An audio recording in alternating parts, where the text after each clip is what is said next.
जय ओसो, जय गुरुदेव, जय मेरो प्यारा साथीहरू।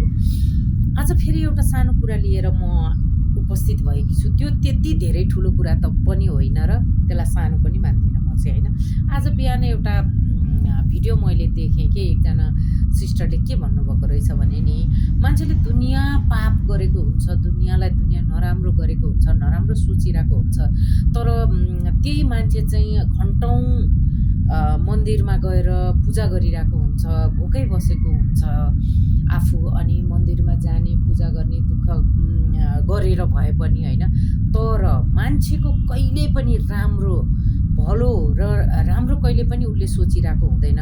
अनि के त्यो चाहिँ धर्म हो, त्यो राम्रो हो भन्ने कुराहरू गर्नुभएको छ। मलाई कस्तो खुसी लाग्यो र चित्त पनि बुझ्यो कि मलाई पनि त्यस्तै लाग्छ कि भगवान् भनेको हजुरभित्रै हुनुहुन्छ। यसको मतलब यो होइन कि म नास्तिक, मैले चाहिँ मन्दिर जानु हुँदैन, धर्म गर्नु हुँदैन भन्न खोजेको चाहिँ पटक्कै होइन।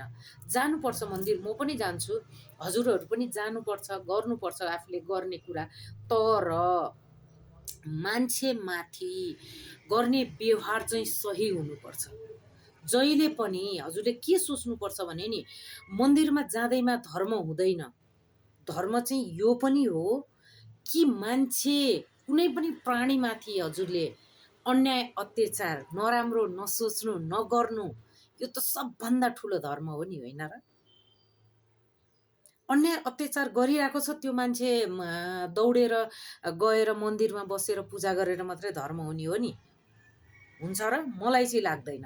त्यही भएर कसैलाई अन्याय अत्याचार नगर्नु होला, नराम्रो नसोच्नु, सक्नुहुन्छ राम्रो गर्नु, सक्नुहुन्न नराम्रो पनि नगर्नु र नसोच्नु पनि कसैको बारेमा भन्ने कुरालाई चाहिँ मैले पनि एकदमै सहमति छु म त्यसमा, र मैले गर्छु पनि त्यस्तै। म जान त मन्दिर पनि जान्छु, पूजा पनि गर्छु, तर कसैलाई सेतोलाई सेतो कालोलाई कालो, राम्रोलाई राम्रो नराम्रोलाई नराम्रो भन्ने क्षमता पनि राख्छु र राख्नुपर्छ।